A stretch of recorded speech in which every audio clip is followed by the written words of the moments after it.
How can I identify if my car's starter relay is bad? Hello everyone, in this video, we're going to talk about how you can identify if your car's starter relay is bad.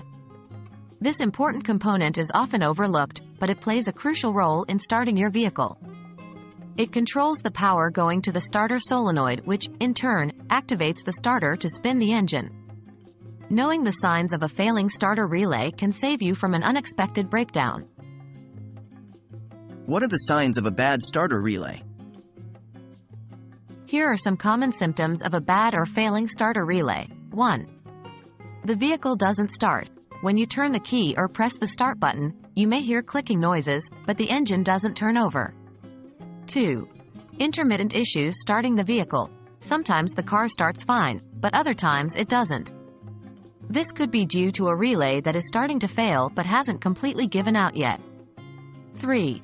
The vehicle starts in one mode but not in another. If your car is in park, it might not start, but when it's in neutral, it does. This could be a symptom of a failing relay.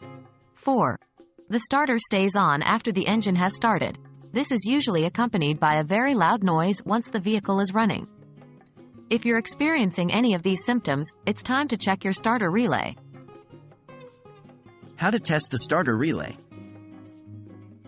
To confirm that the starter relay is the problem, you can conduct a simple test. 1. Locate the starter relay. It's usually located in the fuse box under the hood of your car. Consult your vehicle's manual if you're having trouble finding it. 2. Remove and inspect the relay. Remove the relay and inspect it for any visible signs of damage or burning.